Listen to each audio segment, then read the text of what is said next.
everybody. So today's Monday. That means it's time for Family Movie Night. This week, we're continuing on my series of Foreign Language Movie Month. And this is the series where I like to, each year, focus on family films that are in languages other than English. I think it's really important, as soon as your children can read, and maybe even before that, to be able to expose them to films in other languages and get the experience of seeing kids in all different cultures and languages. And I think that's just a really positive experience.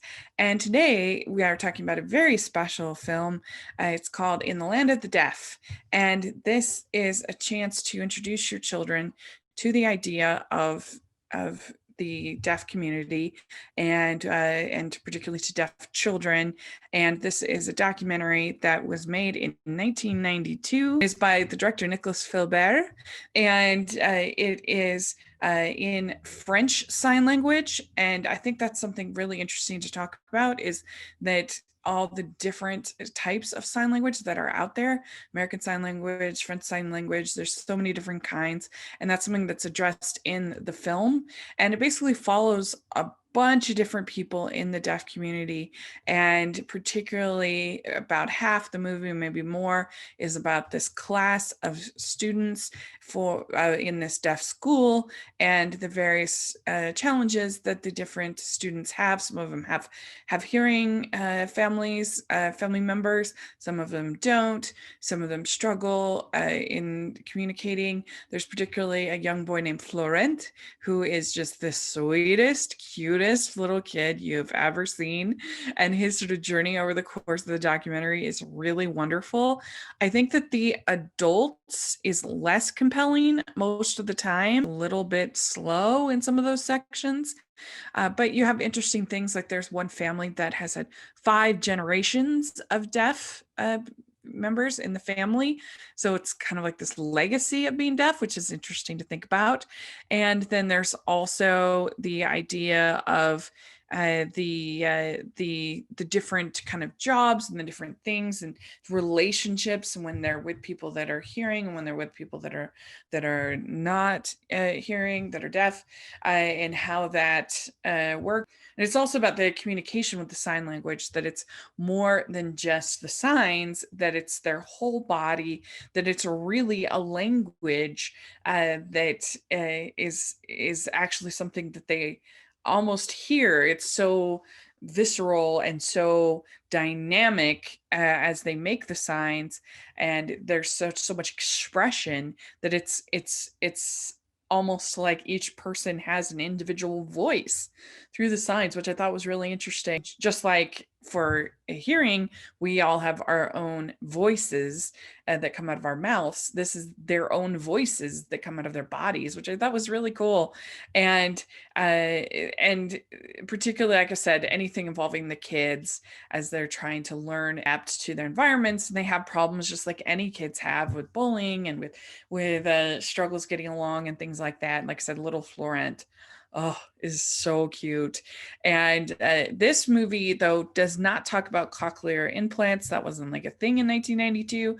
So if you want to watch a movie that sort of talks about that, you should watch a movie called Moonlight Sonata, Deafness in 3 Movements. This I saw at Sundance in 2019. This is by Irene Taylor Brodsky, and she is chronicling the history of her family. That's why it's in 3 movements. It's 3 generations. There's her parents, who are both deaf. Then there's herself, and then who's not deaf, and then there's her son, who is deaf. And her parents and her son end up getting these cochlear implants, which allows them to hear, but they actually have really mixed feelings and mixed experiences about it. There's times when he'll turn off his implant so that he can feel the quietness of not having hearing, which I thought was interesting. You also have him trying to learn Beethoven, Moonlight Sonata.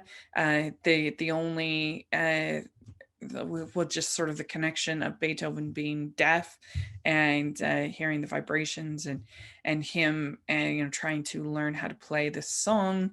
And it's really a lovely little movie. It's definitely a little bit too long. I'd probably say that with both of these movies, that they can drag at times. So fascinating, the life of these people and this community, and kind of learning more about it. And I think it'd be great for kids. And both of these movies are about children for the most part, and their struggles and lessons that they learn, and coping in their community, and forming their own identity, and their language, and all of that is part of both of these films.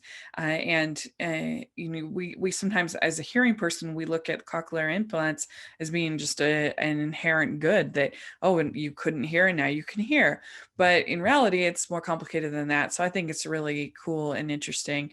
And In the Land of the Deaf, it was a landmark film, and I think it still holds up as being a very interesting portrait of a community and a people, and particularly of these of these children learning how to sign and learning how to communicate. I think it's really a cool little film. So let me know if you've seen either of these. The only place you can get it in the Land of the Deaf, as far as I know right now, is you can rent it on Vudu. So definitely check it out over there. And then also with Moonlight Sonata, Deafness in Three Movements, you can watch that on HBO Max. So if you have that, check it out. So that's my thoughts on these films. I think it's really interesting to learn about the deaf community, and to hear their stories. And I think it'd be a great thing to have as a family movie night and a family movie recommendation. So thanks so much. Let me know what you think. And please like this video. Please subscribe to my channel. We're going to be having Foreign Language Movie Month all month long. You can check out the playlist in the description to see all of my reviews for these films over the last 4 years. So check that out. Also check out all my family movie night reviews. Been doing that for a long time, and I think you'll really enjoy them. And also I have my Patreon group, which is really, really fun, and I'm very grateful for all that support. I also have a merch store, which has some new festive designs. So I'm really grateful for that support. And thanks again, and we'll talk to y'all later. Bye, everyone.